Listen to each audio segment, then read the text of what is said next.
Welcome to the Elaborate Topics podcast, where we focus on lab-specific strategies for medical laboratory professionals. We're proud to be the healthcare detectives that work behind the scenes to get the results needed to influence medical decisions. Let's grow together and jump right into the lab.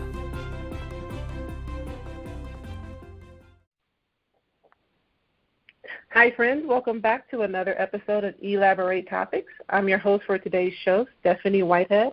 For those of you tuning in for the first time, I'm your podcasting laboratory leader and co-host for the Elaborate Topics podcast.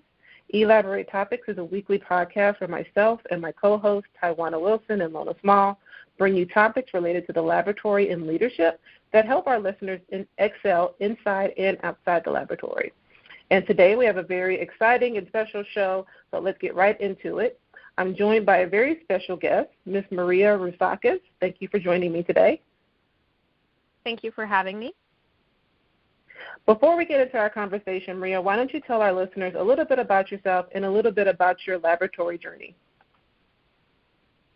So, hi, my name is Maria Roussakis, as she said, and I am a medical laboratory technologist working in Canada.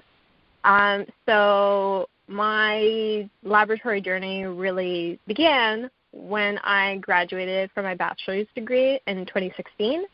I graduated from University of Ontario Institute of Technology, and then went on to work in various clinical settings, such as community hospitals, in which I served in a multidisciplinary role, performing laboratory testing, as well as doing phlebotomy and ECGs, as well as moving on to another core laboratory at another community hospital in the Toronto area. And then recently, over the last year, I'll be celebrating my one-year anniversary next week or so. And then recently, over the last year, I began in a role at McMaster University in the platelet immunology laboratory, in which I perform specialized testing in that field. So also another fun thing about me is over the past few years, I have been pursuing a Master's of Science in Health Science Education at McMaster University, and I graduated last fall from this program. So it was really exciting experience for me, as I'm very interested in this field of health science education and wanted to learn more about it. And also in my medical laboratory experience, I have volunteered with various laboratory organizations, such as the Canadian Society for Medical Laboratory Science, Medical Laboratory Professionals Association of Ontario, and the American Association of Blood Bankers. So again, thank you so much for having me here today. So just fun fact, what's your favorite part of being a laboratory professional? So one of the things I enjoyed most about being a med lab professional is being able to observe the microscopic processes of the body and then relating them back to disease states. So I just find it really amazing, and also it's a kind of a bit frightening how we as laboratory professionals, we can see the inner workings of patients with their disease state even before a physician has any really clue about a patient's diagnosis. So it just shows the strong role that we laboratory professionals have in the healthcare system. Do you have a favorite area or favorite discipline?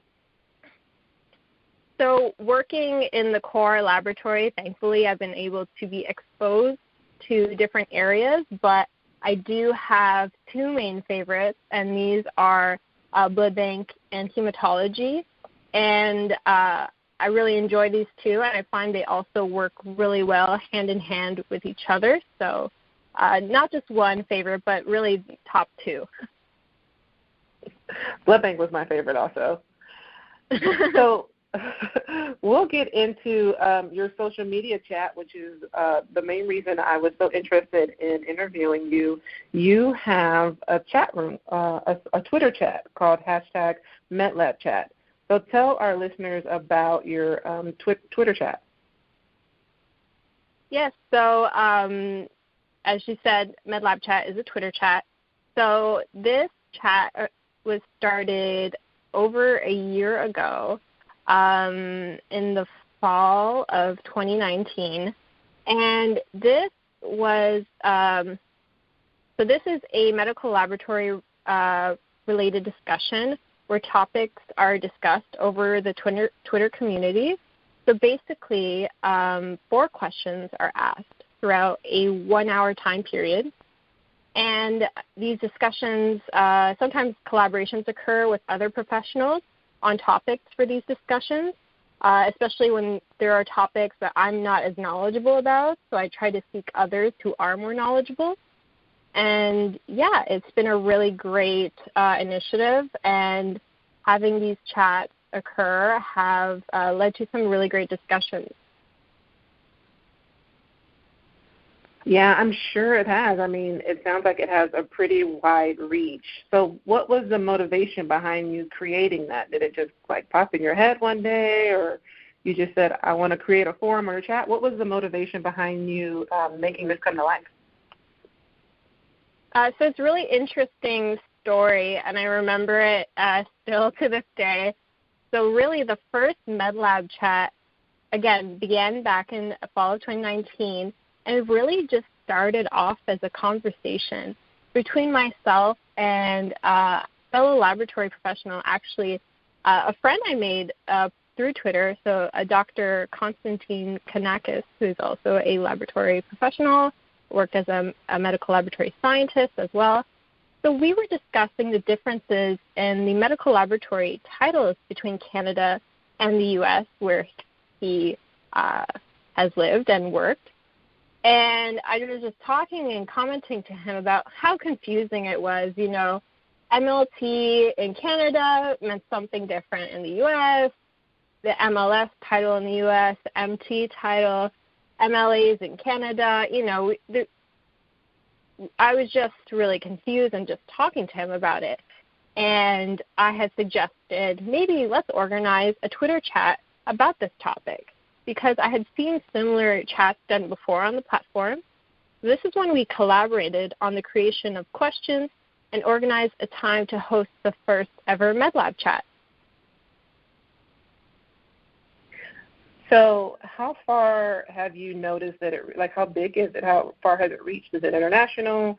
I know you said that you're based in Canada. Obviously, I'm in the United States, and I've heard about it. So talk about some of the reach or some of the people that you've been able to meet. Yes, so it has been very interesting to see the reach that this MedLabChat has had in the medical laboratory community, especially internationally. Because Twitter is a great platform and you can reach a wide range of people from all over the globe. So from these MedLabChats, I have seen professionals engage from other countries, such as the U.S., as you mentioned, as well as the U.K. We have people signing in from countries in Africa, from Europe, Australia sometimes. There's been a lot of diversity in the engagement, which is really great to see.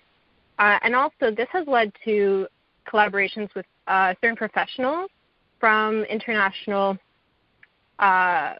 medical laboratory professionals and such from other areas of the world, collaborating on different topics of interest. For example, when I did a discussion on artificial intelligence in the medical laboratory, there were 2 collaborators from Ireland. One was a laboratory manager, and there was another professional who is a specialist in artificial intelligence. So it's really great to have those collaborations as well from an international view. So that sounds really interesting. So you mentioned that artificial intelligence was one of the discussions you guys had. What are some of the hot topics that have really caused a lot of discussion on your chat? So one of the most memorable, I think, over the past year was the MedLabChat that occurred during December of this past year. And this discussion was kind of not a typical discussion like I've normally had, but more of a reflection over the last year with the pandemic and discussing challenges, important lessons learned, accomplishments, and the goals for the next year with 2021. And this discussion had a lot of engagement. A lot of people participated and were very open about discussing the challenges they had, either professionally and personally. But there was also a lot of celebration of accomplishments from others as a group, and that's what I really enjoy seeing on this type of social media platform is people coming together, especially during these challenging times that we've had. Is, you know, you may not necessarily see these people in real life, but there's sort of a community of medical laboratory professionals who really are there to support each other, because we understand we all go through similar struggles professionally and have these shared experiences. You know, I've heard a lot of my colleagues say that the laboratory professional connection and reach and presence on Twitter is really starting to grow, even more than on Instagram or on some of the other platforms. So I want to ask you, for somebody like me who still, you know, misses MySpace from back in the day, and now there's all these other new platforms like Beagle and Clubhouse that just makes me cringe. I can't even imagine having another app. How has the power of social media helped to evolve and enhance the way you think laboratory professionals can have a voice and then advocate for our profession and, like you said, support each other? Yeah, so I find social media and Twitter, especially with this chat, has served many benefits in increasing awareness of the clinical laboratory, which is really an area of healthcare that we all know as medical laboratory professionals is often forgotten or misunderstood. But with social media and in all different formats and platforms, it can be used in many different ways to kind of break down the type of work we do in a more easily understood manner, something that, you know, could be through just a regular post or maybe even a meme, a viral video, articles, whatever it is, and it can go out to the general public and they can educate themselves more about this area. So through these different articles or posts, it has translated to those who are in the profession being more vocal and becoming social media ambassadors, like I consider myself one. And, yeah, they decide to discuss their work in this way that is just maybe more easy to understand, or they're more available for questions. So also in discussing the work they do from social media professionals, medical laboratory professionals, social media has also been used to discuss issues surrounding the profession. So as we have seen with this pandemic, articles have come up and been shared over social media about shortages of laboratory professionals and how this has impacted COVID-19 testing, regarding turnaround time, etc. So I think this has really helped with advocacy of the profession, and more people are becoming aware of the challenges that have faced laboratory testing even before the pandemic occurred, and how it's just even more increased and heightened with this increase of laboratory testing due to the SARS-CoV virus. And if there are any listeners out there that are laboratory professionals and they have social media, but they haven't taken the opportunity to utilize their Facebook or their Instagram or their Twitter account to connect with other laboratory professionals, what advice would you give them? Like, why do you think it's important for laboratory professionals to stay connected, to use social media to network, to use platforms like yours to share their ideas and thoughts? I think social media is really great for connecting and growing a network of medical laboratory professionals. As we've discussed, this is, you build a community of people that, and especially even in a global sense, like we've discussed. So you have networking in the sense of, learning about new opportunities and areas, but also having a sense of friendship and kinship amongst each other is really great, especially in a time when we can feel so isolated with each other. And also in terms of sharing knowledge, I feel there's just so much that we can learn regarding the differences and perhaps maybe different certain practices within the laboratory.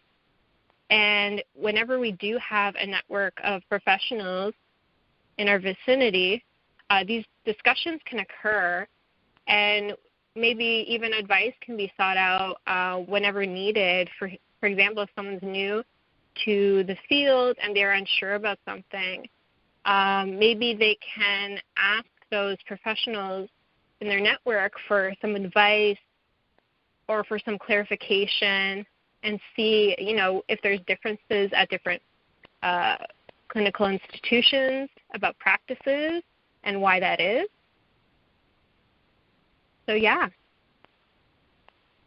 So you mentioned, and it's very interesting, you mentioned just advice and clarification. And so earlier when you touched on your platform being helpful, especially during like COVID-19 and allowing the technologists to connect during COVID-19, what are some of the discussions and conversations that the platform has helped to facilitate around, issues or support dealing with COVID-19? Because like you said, this is a time where technologists can feel very isolated.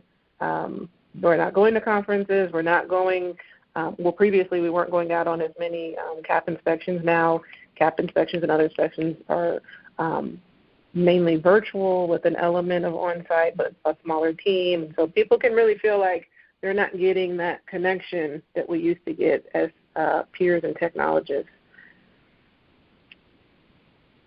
Yeah, so the discussion I had at the end of last year, I think that was kind of one of my most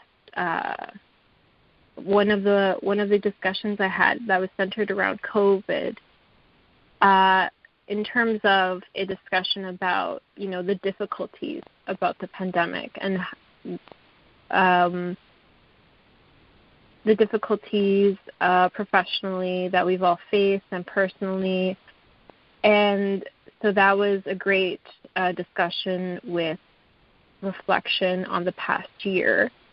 But another COVID-19 centered discussion I had, maybe not directly, more so indirectly I've had, was a MedLabChat I had last year in the spring about mental health.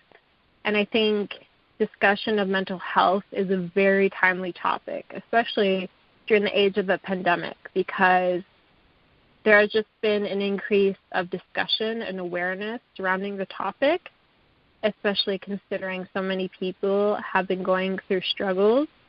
And it's the time that we just need to be more compassionate towards each other and more understanding. And when we have these discussions, I think that just facilitates that understanding amongst each other.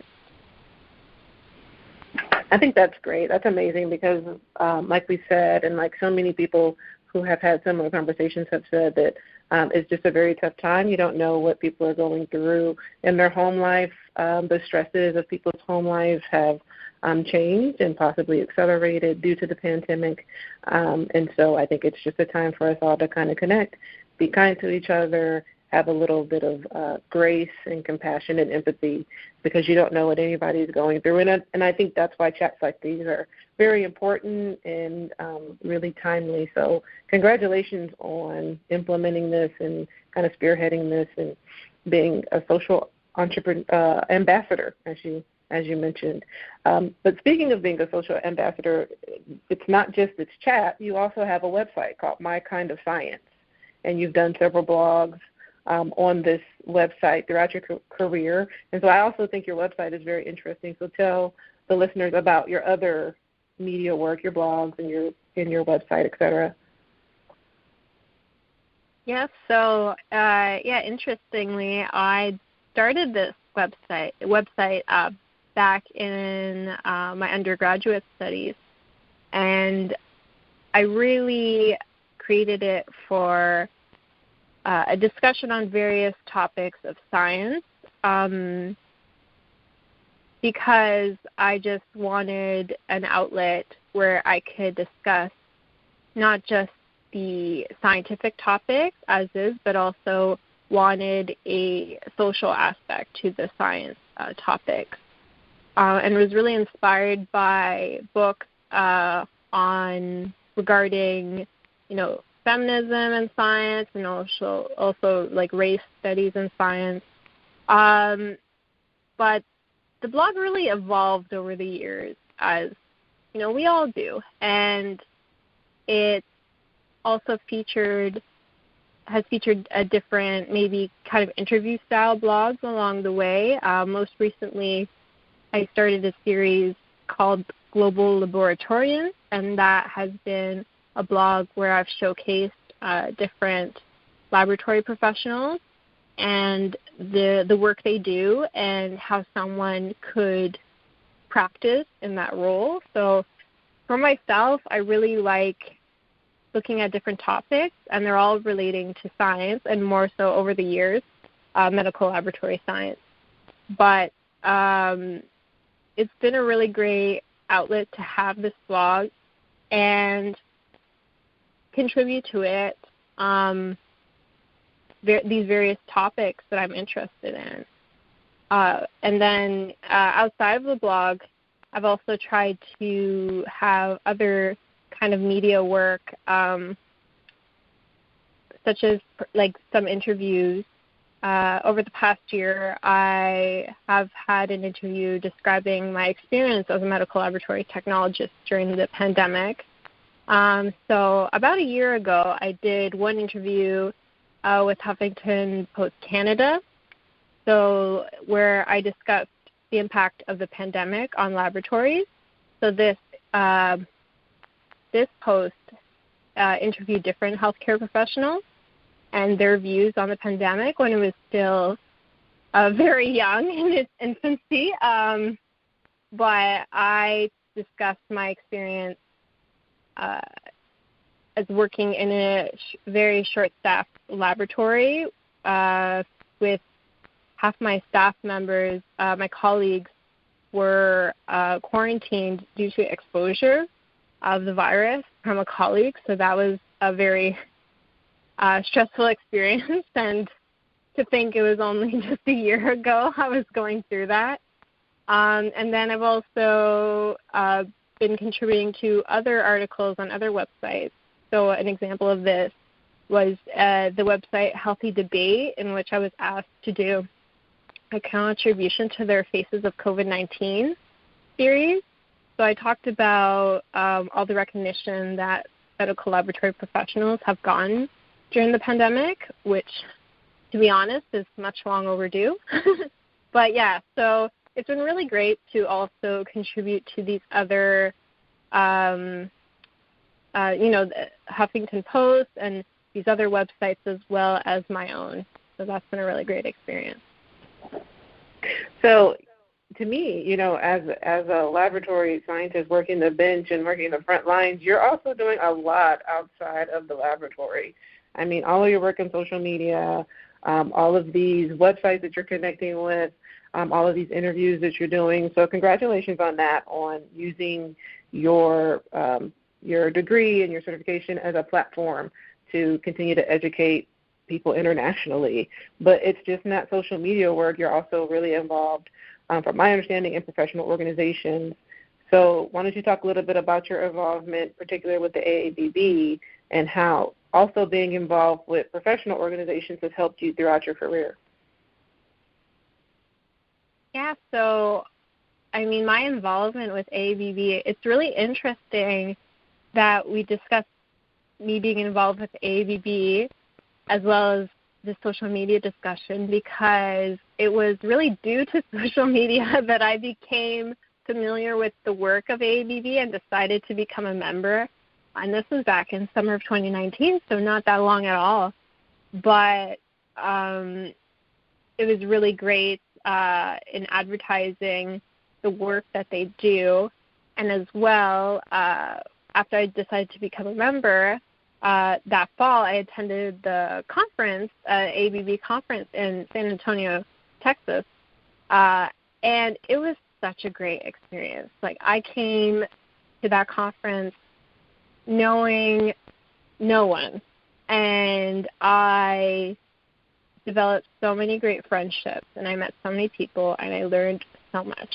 And it wouldn't have happened if I didn't learn about, all the work, and I wasn't inspired to join this organization through social media. So since being involved with AABB, I've been involved in different initiatives such as their PP program and the Journal Club, which is really great. And I also, last year during Lab Week, I was asked to take part in an Instagram takeover of AABB's page on Instagram, which is really interesting because just having a different platform to do social media work on was really great. And just working with the social media coordinator. And so through that week, I had posts in which I discussed the different types of testing I perform in the laboratory. And also I had these Instagram stories in which I discussed my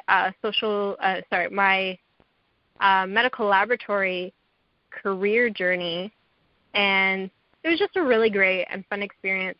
And to interact with these other professionals on AABB's page, so a totally different platform than Twitter, and just being involved with this organization just has helped me expand my knowledge, whether it be from the conference or the different virtual learning sessions they have each month. And being a part of this organization has also helped me with networking within the community of laboratory professionals. And as attending the conference, but even so, being a part of the Journal Club and being a moderator of that. And I was one of the moderators of the first virtual Journal Club we had over Twitter with AABB. And just being able to discuss topics with other professionals in the U.S. and abroad was really great. So you've already done so much with your career as a laboratory professional. What do you think is next for you? What do you aspire to do in the future? Where do you see your career going? So I'm not too certain what is next for me. I'm open to a lot. So I don't have a clear idea, but I do hope to do more presentations to others, particularly in laboratory conferences or related topics about the clinical laboratory. So I hope to do presentations discussing that in the near future. I would also like to perhaps start doing lecture presentations since I work in a specialized area of the laboratory. It'd be really great to share that knowledge with other people, and especially considering I am very interested in educational aspects of the laboratory, I would definitely be willing to contribute to that as well. That's awesome. And it sounds like you've got, whatever you decide to do, like a great head on your shoulders, so a really bright future in this field for yourself moving forward. So Maria, sometimes I like to ask my guests like a fun fact question, so I have one for you. And the fun fact question of today's episode is, if a book were written about you, what would the title be, and what would be written on the back of the book, like the back of the book summary? So I really love this question. And so if there was a book written about me, I think it should be called Open Your Own Door. So we all know the saying of when opportunity knocks, but instead of waiting for opportunity to knock first, you can just open your own door and create the opportunities for yourself to flourish. Like, we all live in a world where we have the tools and we can access the knowledge to success and create successful professional lives for ourselves. And we can use these tools and knowledge to create the ideal opportunities for ourselves instead of waiting for these opportunities to come to us. So that's what I would think a book title would be. I like that book title. You should write it. You should write a book called that. Maybe I will. So outside of the Elaborate Topics podcast, how can our listeners reach out to you, connect with you, and learn more about what you do? I'm sure after this podcast, people will want to connect with you and, continue to learn more about you and some of the things you're doing. Yeah, so to learn more about me and to stay connected to me, so you can follow my blogs on my website, which is mykindofscience.com. As well, you can follow me on Twitter and Instagram with the handle at MedLabMaria. Cool. Well, thank you for being my guest today, Maria. I really enjoyed our conversation, and best of luck to you in all of the things that you're doing on social media and outside of social media in the laboratory community. No, thank you to our listening. For having me. Thank you to our listening audience for tuning into the show today with our special guest, Maria, as she shared her Twitter chat, MedLabChat, and all of the other things that she's doing. She's been a great example of how to use your laboratory profession and your laboratory field to connect with others and to be an entrepreneur in things that we can do to help each other. Be sure to check out this monthly chat to engage with other laboratory professionals about discussions that are important to us. If you like what you heard today and want to listen to our previous episodes, please subscribe to our show at directimpactbroadcasting.com. Remember to send us an email at elaboratetopics@directbroadcasting.com to learn more about this topic and others, or just to be a guest on the show. You can follow me at Stephanie Y. Whitehead at Facebook, Instagram, LinkedIn, or any of our social medias. Tune in next week to hear another amazing episode of Elaborate Topics, and until then, have a great day.